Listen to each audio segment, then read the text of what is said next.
कोई दीवाना कहता है, कोई पागल समझता है। सबकी जिंदगी का अपना एक मुकाम है और मेरी जिंदगी तो बस महादेव के नाम है। हर हर महादेव।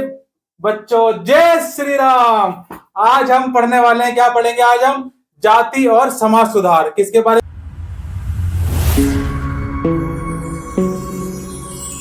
में पढ़ेंगे? जाति और समाज सुधार।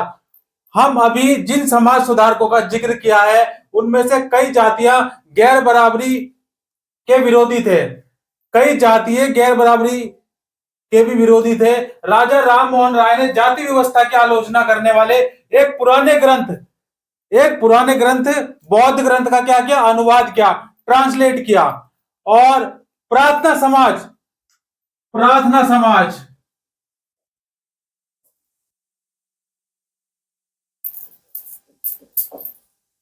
प्रार्थना समाज की स्थापना किसने करी थी? बताओ बच्चों, प्रार्थना समाज की स्थापना किसने करी थी? वक्त से लड़कर जो नसीब बदल दे, वक्त से लड़कर जो नसीब बदल दे, इंसान वही है जो अपनी तकदीर बदल दे। इंसान वही है जो अपनी तकदीर बदल दे। कल क्या होगा कभी मत सोचो बच्चों, कल क्या होगा कभी मत सोचो। वक्त का क्या पता, खुद अपनी तस्वीर बदल दे। प्रार्थना समाज भक्ति परंपरा का समर्थक था। प्रार्थना समाज क्या था? भक्ति परंपरा का समर्थक था, जिसमें सभी जातियों की आध्यात्मिकता समानता पर जोर दिया गया था। जाति उन्मूलन के काम करने के लिए बंबई में, जाति उन्मूलन के लिए, किसके लिए बच्चों? जाति उन्मूलन,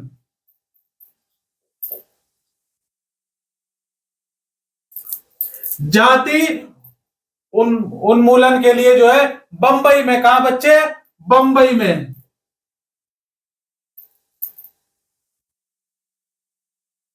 अब बंबई में क्या किया? बंबई में परमहंस मंडली, किसकी? परमहंस मंडली की स्थापना की गई। परमहंस मंडली,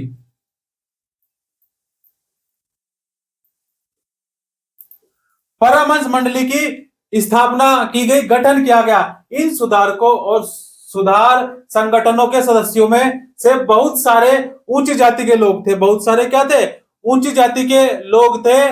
और गुप्त बैठकों में सुधारक जो थे भोजन और स्पर्श जैसे मामलों में, भोजन और स्पर्श जैसे मामलों में जातीय कायदे कानून का उल्लंघन करते थे। क्या करते थे ये? जातीय कायदे कानून का उल्लंघन क्या करते थे, जिनसे अपने जीवन में भी जातीय पूर्वाग्रह और बंधनों से निजात पा सकें। कई लोग ऐसे थे जो जाति आधारित समाज व्यवस्था में होने वाले अन्याय के विरुद्ध थे। 19वीं सदी में ईसाई प्रचारक आदिवासी समुदाय और निचली जातियों के बच्चों के लिए स्कूल खोलने लगे थे।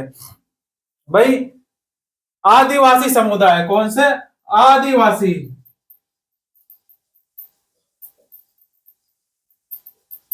जितने आदिवासी समुदाय के लोग थे, निचली जाति के लोग थे, उनके बच्चों के लिए क्या है? स्कूल खोले जाने लगे। इनके बच्चों के लिए, जो इनके बच्चे थे। भाई माँ बाप तो स्कूल पढ़ेंगे नहीं, माँ बाप तो स्कूल पढ़ने जाएंगे, पढ़ते हैं लेकिन, ठीक है ना, क्योंकि बच्चों क्या है, देखो, पढ़ने की कोई सीमा नहीं होती। पढ़ने की बच्चों कोई सीमा नहीं होती, कोई सीमा नहीं है पढ़ने की। आप मरते दम तक पढ़ सकते हैं, आप मरते दम तक पढ़ सकते हैं। देखो रोज एक नई समस्या, रोज एक नई समस्या, एक नया गम, ना जाने कब ऐलान होगा जीत गए हम। रोज एक समस्या, एक नया गम, ना जाने कब ऐलान होगा जीत गए हम। बोलो जय श्री राम। देखो 19वीं सदी के जो ईसाई प्रचारक थे, कौन थे? ईसाई प्रचारक थे। उन्होंने आदिवासी समुदाय के बच्चों और निचली जाति के जो लोग थे उनके बच्चों के लिए स्कूल खोलने लगे थे। इस प्रकार इन बच्चों को बदलती दुनिया में अपना रास्ता ढूंढने के नए साधन मिलने लगे। अब देखो बच्चे स्कूल जाएंगे तो क्या होगा? उनका इन्वायरमेंट चेंज होगा। क्या होगा? उनका इन्वायरमेंट चेंज होगा, तो अपना रास्ता ढूंढने के नए साधन मिलने लगे थे। भाई पढ़ाई करने के बाद क्या नए नए साधन मिलते हैं कि नहीं मिलते? मिलते हैं ना। तो उसी समय बहुत सारे गरीब लोग शहरों में निकल रही नई नौकरियों की तलाश में गांव छोड़कर भी जा रहे थे। देखो उस समय क्या थे, कुछ लोग क्या थे, शहरों में जा रहे थे, क्योंकि शहरों में क्या है, शहरों में नई नौकरियां निकल रही थी, शहरों में नई नौकरियां निकल रही थी और नौकरियों की तलाश में गांव छोड़कर वे शहरों में जा रहे थे। आज भी देखते हैं आप आज भी देखते हैं ना, आज भी कई लोग नौकरी की तलाश में बाहर जाते हैं और बाहर काम करते हैं। लोग विदेश में काम कर रहे हैं आजकल। तो हमारे भारत के कितने लोग विदेश में काम करते हैं, अमेरिका में काम करते हैं, समझ रहे बच्चे। तो और राज्यों में भी, एक राज्य से दूसरे राज्य में भी जाते हैं काम करने के लिए। क्लियर होगी बात, समझ गए। चलिए, तो उस समय बहुत सारे गरीब जो है, क्या गरीब लोग क्या थे, शहरों में भी जा रहे थे, क्योंकि शहरों में नौकरियों की तलाश में गांव छोड़ के जा रहे थे और नए शहरों में निकल रही नौकरियों की तलाश में, क्योंकि शहरों में नौकरियां निकल रही थी, शहरों में नौकरियां निकल रही थी, नए कारखानों और नगर पालिकाओं में नई नौकरियां निकल रही थी। कहां पर, कारखानों में, कंपनियों में। आज भी देखो, जहां भी कहीं नई कंपनी बनती है तो क्या होता है, वहां नौकरियां निकलती कि नहीं निकलती, निकलती है ना नौकरियां। तो कारखानों और नगर पालिकाओं में नौकरियां निकल रही थी। कल्पना कीजिए, क्या कीजिए बच्चों, आप कल्पना करिए। देखो आप कुछ भी कल्पना कर सकते हैं, नहीं, आप सपना देख सकते हैं। अब सपना देखने की कोई सीमा होती है। अगर मैं आपसे कहूं, कल जब आप आएंगे कक्षा में, तो कल एक एक सपना लेकर आएंगे कि आपको भविष्य में क्या बनना है। समझ पा रहे हैं बच्चे, आपको भविष्य में क्या बनना है। देखो, किसी को ज्ञान उतना ही दो, किसी को ज्ञान उतना ही दो जितना कि वो समझ सके, क्योंकि बाल्टी भरने के बाद नल बंद ना करें। अगर हमने बाल्टी भरने के बाद नल बंद नहीं किया तो क्या होगा, क्या होगा, पानी व्यर्थ हो जाएगा। पानी क्या हो जाएगा, व्यर्थ हो जाएगा। और हमें सदैव कैसे बनना है, हमें सदैव पानी की तरह बनना है। पानी देखते हैं ना, पानी गर्मी हो, सर्दी हो, बरसात हो, एकदम अपनी मस्ती में बहता ही चला जाता है, अपने बहाव में बहता ही चला जाता है। नहीं चला जाता, बहता चला जाता ना, बहता बहता ही चला जाता है। ऐसे ही हमें एकदम पानी की तरह बनना है, बहते चले जाना है। कैसे जाना है, बहते चले जाना है। अब देखो, जब नौकरियां निकल रही थी तो गांव के लोग गांव छोड़कर शहर जा रहे थे।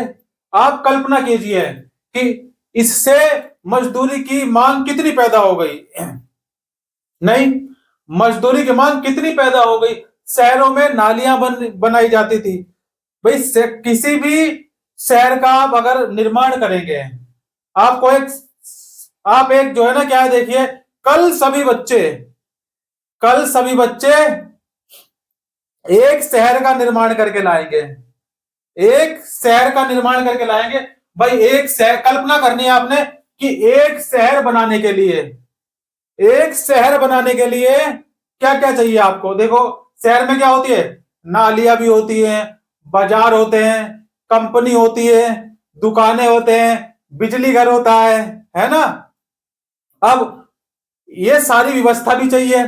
तो आधे बच्चे क्या है, आधे बच्चे शहर का निर्माण करके लाएंगे, आधे बच्चे शहर का निर्माण करके लाएंगे, लिख के लाना है राइटिंग में। और जो आधे बच्चे हैं, देखो इस तरफ वाले बच्चे एक शहर का निर्माण करके लाएंगे और उस शहर का नाम अपने मन चाह रखेंगे, ठीक है, अपनी मर्जी से, ठीक। और इधर वाले बच्चे जो हैं, वो एक शहर का निर्माण ये करेंगे। तो व्यवस्था कौन करेगा, जब शहर का निर्माण ये वाली पार्टी करेगी तो निर्माण कौन करेगा, आप निर्माण करेंगे, व्यवस्था करेंगे, ठीक है ना, कि एक शहर में क्या क्या व्यवस्था होती है, क्या क्या व्यवस्था होती है। भाई पुलिस भी होती है, सफाई कर्मचारी भी होती है, नगर पालिका होती है, गांव में नगर पालिका, गांव में पंचायत होती है, क्या होती है, पंचायत। और नगर में नगर पालिका होती है। और अगर आबादी ज्यादा हो जाए तो उसको क्या कर देते हैं, क्या हो जाता है, नगर निगम, नगर निगम। क्लियर हो गई बात। तो समझ गए, होमवर्क है ये आपका, क्या है ये आपका होमवर्क है, ठीक है। अब come to the point. Okay, शहरों में नालियां बनाई जाती हैं, सड़कें बिछानी थी, इमारतों का निर्माण होना था। देखो जो आज ये आप पढ़ रहे हैं ना, इससे आपको एक आइडिया मिल जाएगा। क्या मिल जाएगा? एक आइडिया। और जो मैं पढ़ा रहा हूं वो नहीं लिख के लाना, ठीक है? जो मैं पढ़ा रहा हूं वो नहीं लिख के लाना, अपने मन से, अपनी बुद्धि से सभी बच्चे लिख के लाएंगे। और सबका एक जैसा नहीं होना चाहिए, समझ गए ना? एक जैसा नहीं होगा बिल्कुल भी, मुझे पता चल जाएगा। तो निर्माण, इमारतों का निर्माण होना था और शहरों को साफ किया जाना था। इसके लिए कुलियों की, खुदाई करने वालों की, बोझा ढोने वालों की, ईंट बनाने वालों की, नालियां साफ करने वालों की, सफाई कर्मियों की, पालकी ढोने वालों की, रिक्शा खींचने वालों की जरूरत थी। यह श्रम कहां से आया? कहां से आया यह श्रम? बता सकता है कोई? कहां से आया यह श्रम? इन कामों को संभालने के लिए गांव और छोटे कस्बों के गरीब शहरों की तरफ जाने लगे, जहां मजदूरी की मांग पैदा हो रही थी। क्या हो रही थी? मजदूरी की मांग पैदा हो रही थी। और मांग तो किसी भी चीज की कर सकते हैं, है ना? जैसे आप आजकल अपने माता पिता से क्या करते हैं? मांग करते हैं ना, मुझे आईफोन चाहिए, मुझे ये चाहिए, मुझे वो चाहिए। नहीं।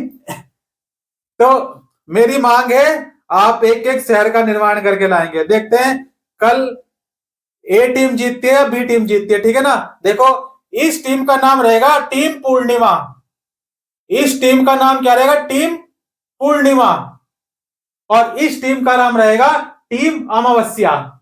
तो दोनों में कंपटीशन होगा, जो जीतेगा उसको प्राइज भी मिलेगा, ठीक है ना? क्या मिलेगा?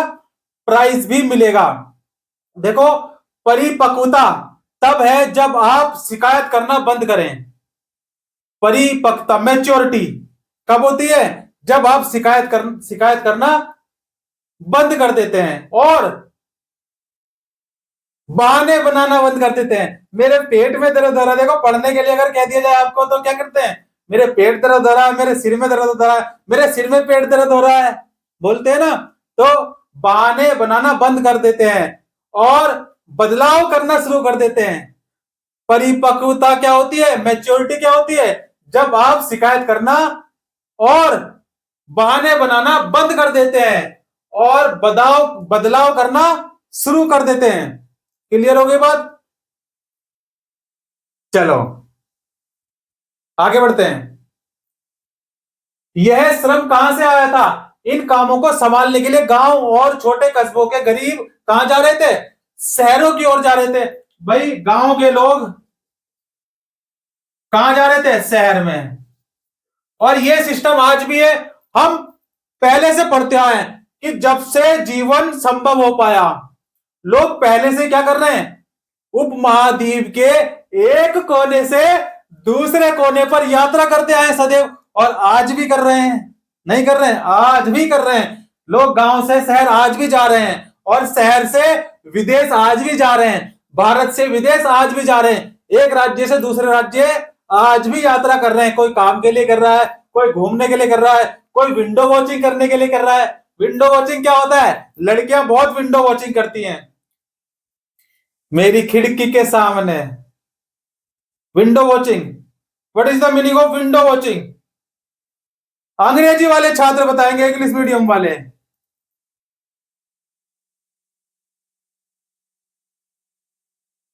तो शहर जाने वालों में से बहुत सारे निम्न जाति के थे। शहर जाने वालों में से बहुत सारे क्या थे? निम्न जाति के थे। निम्न जाति, कुछ लोग असम, मॉरिशस, त्रिनिदाद, कहा? त्रिनिदाद और इंडोनेशिया आदि स्थानों पर बागानों में काम करने चले गए। कहां चले गए? बागानों में काम करने चले गए। नए स्थानों पर अक्सर बहुत कठोर, नए स्थानों पर काम अक्सर क्या था? बहुत कठोर था। कठोर, एकदम पत्थर तोड़। कुछ कह भी नहीं सकते, है ना? कुछ कह भी नहीं सकते। परंतु गरीबों और निचली जातियों के लोगों को यह गांव में सवर्ण जमींदारों द्वारा उनके जीवन पर दमनकारी कब्जे और दैनिक अपमान से छूट छूट निकलने का एक मौका था। भाई जो गांव के लोग थे, गांव के लोगों में क्या है, दमन हो रहा था उनका। कौन कर रहे थे दमन?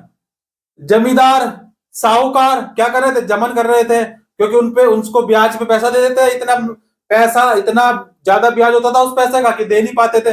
कभी कभी खेती में नुकसान हो जाता था, और फसल तैयार होती थी तो कीमत कम मिलती थी, तो बहुत परेशान थे। तो उन सभी परेशान, और फिर उसके बाद नहीं देते थे पैसा तो अपमान करते थे। तो इन सभी परेशानियों से छुटकारा पाने के लिए क्या था, उनके पास एक मौका था। क्या मौका था? कि वे गांव से शहर में जाकर क्या करें, गांव से शहर में जाकर क्या करें, काम करें। इसके अलावा दूसरी तरह की नौकरियां भी सामने आ रही थी। कौन कौन सी नौकरियां थी वो देखो। सेना में भी लोगों की जरूरत बढ़ती गई। देखो, सेना में भी लोगों की जरूरत बढ़ती गई। अछूत माने जाने वाले महार जाति के, महार। भाई बच्चों, ये बताओ, टीम पूर्णिमा बताएगी महार जाति के हमारे देश में प्रतिष्ठित प्रतिष्ठित व्यक्ति, महान, उनको फादर ऑफ कॉन्स्टिट्यूशन, संविधान का पिता किसे कहा जाता है? संविधान का पिता किसको कहा जाता है? संविधान का पिता। नहीं पता? भूल गए? देखो बेटे, एक बात बताता हूं, बहुत पते की बात है। और अपने इस 1400 ग्राम को जो है ना, फाड़ के उसमें डाल लेना, ठीक है? क्या है देखो, जितना गिरोगे उतना संभलते जाओगे, जितना गिरोगे उतना संभलते जाओगे। तुम्हें पता भी नहीं चलेगा कब बेहतर से बेहतरीन बन जाओगे। तुम्हें बच्चे पता भी नहीं चलेगा कब बेहतर से बेहतरीन बन जाओगे। अगर अच्छा लगा तो ठोको ताली। हर कोई सुख की चाबी ढूंढ रहा है, हर कोई सुख की चाबी ढूंढ रहा है, हर कोई सुख की चाबी ढूंढ रहा है। नहीं, देखो, हर कोई सुख की चाबी ढूंढ रहा है, पर सवाल यह है कि सुख को ताला लगाया किसने? हर कोई सुख की ताली ढूंढ रहा है, लेकिन इल्म इस बात का है, सवाल यह है क्या, कि सुख को ताला लगाया किसने? प्यार आ गया, आपका आना, दिल धड़काना, मेहंदी लगा के यूं शर्माना, प्यार आ गया रे, प्यार आ गया। देखो, सेना में भी लोगों की, नहीं, डोंट डू दिस, सेना में भी लोगों की जरूरत बढ़ गई। अछूत माने जाने वाले महार समुदाय, महार कौन थे? डॉक्टर भीमराव अंबेडकर। डॉक्टर भीमराव अंबेडकर के बहुत सारे लोगों को महार रेजिमेंट में नौकरियां मिल गई। कहां मिल गई? महार रेजिमेंट में नौकरियां मिल गई। दलित आंदोलन के नेता बी आर अम्बेडकर के पिता एक सैनिक स्कूल में ही पढ़ाते थे। कहां पढ़ाते थे? एक सैनिक स्कूल में ही पढ़ाया करते थे। समानता और न्याय की मांग क्यों बढ़ी? देखो, समानता क्या होती है बच्चे? समानता, समानता का अधिकार भी हम पढ़ेंगे, समानता का अधिकार भी हम पढ़ेंगे, समानता और न्याय की मांग।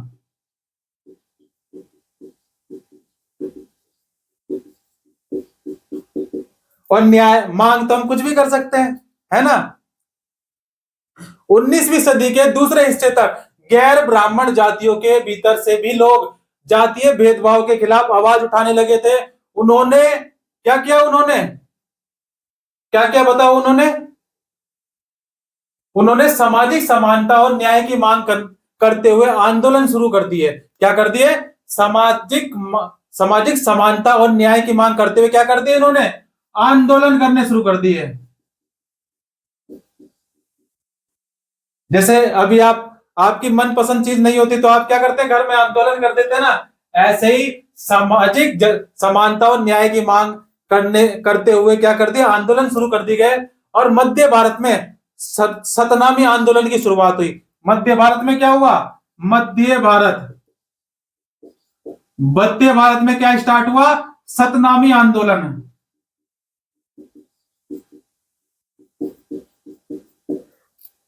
सतनामी आंदोलन कहां हुआ? मध्य भारत में इसकी शुरुआत हुई। और किसने की?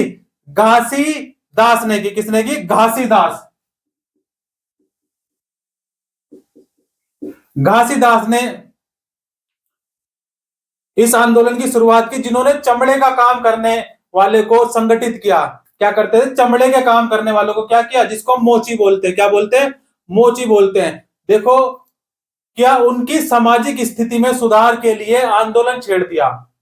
आंदोलन छेड़ दिया। जैसे आप है ना, अगर आपको कोई चीज नहीं मिलती तो आप क्या करते? आंदोलन छेड़ देते ना।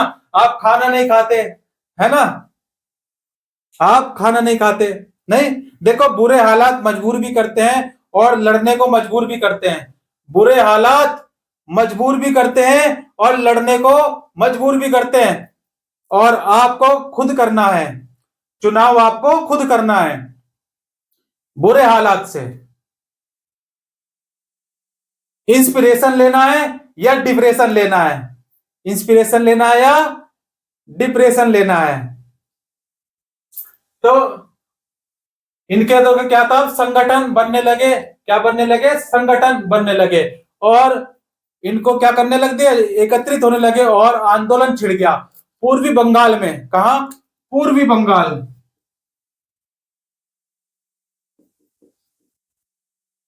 पूर्वी बंगाल। पूर्वी बंगाल में देखो क्या हुआ? पूर्वी बंगाल में हरिदास ठाकुर। क्या? हरिदास ठाकुर।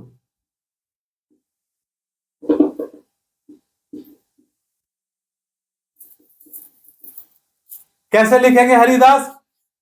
छोटी की मात्रा की, बड़ी की मात्रा की? बेटा बच्चों, व्याकरण की दृष्टि से कैसे लिखेंगे बताओ? आप बताओ, लिख के दिखाओ। उनका नाम था हरिदास ठाकुर। क्या था? चलो मैं लिख देता हूं।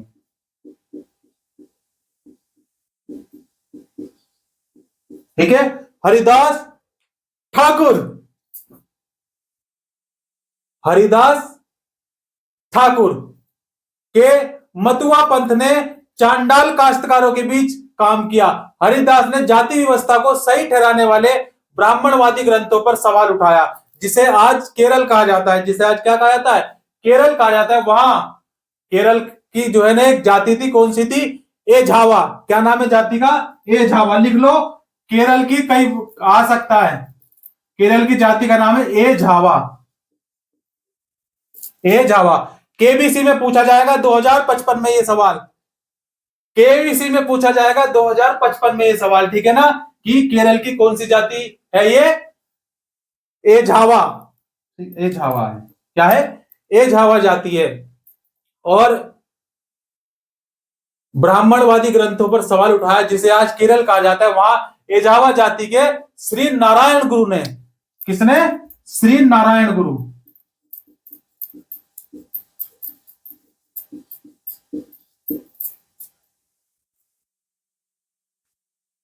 पता नहीं किस रूप में आकर नारायण मिल जाएगा,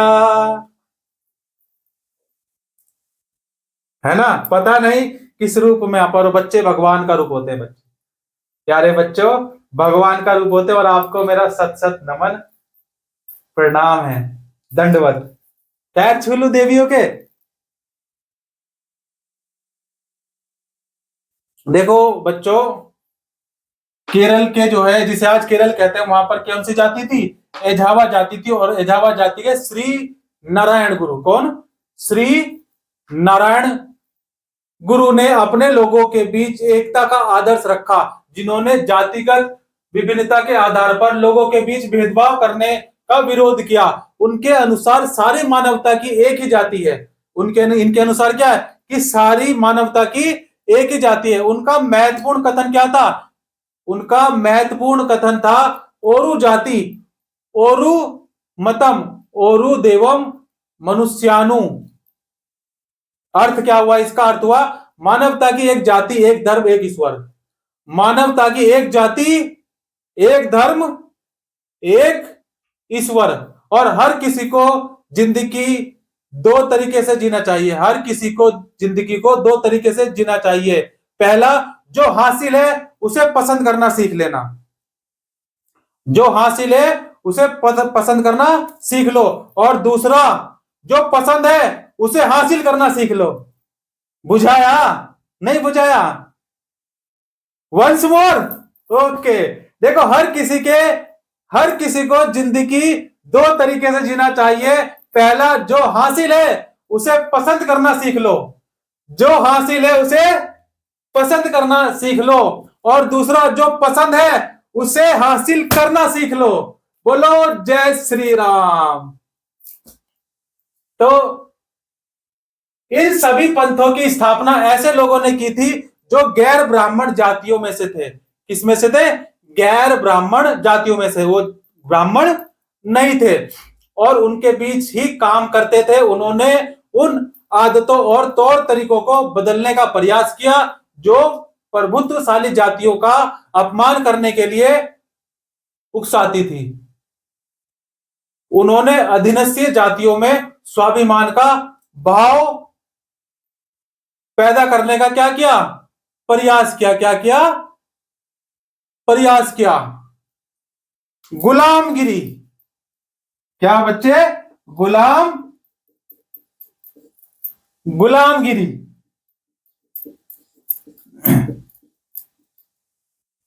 क्या है ये? गुलामगिरी। गुलामगिरी क्या है? गुलामगिरी। और गुलामी किसी की नहीं करनी चाहिए। गुलामी किसी की नहीं करनी चाहिए। जब धैर्य अपनी चरम सीमा पार कर जाता है, जब धैर्य अपनी चरम सीमा पार कर जाता है, तब निश्चित ही वह विद्रोह का रूप ले लेता है। निश्चित ही वह विद्रोह का रूप ले लेता है। आप ही महादेव, आप भी महादेव। सुना दूं? देखो, आस भी महादेव, पास भी महादेव, विश्वास भी महादेव। सबकी जिंदगी का अपना एक मुकाम है और मेरी जिंदगी तो बस महादेव के नाम है। बोलो हर हर महादेव। जय हिंद, जय भारत। मिलते हैं फिर ब्रेक के बाद और नमस्कारम।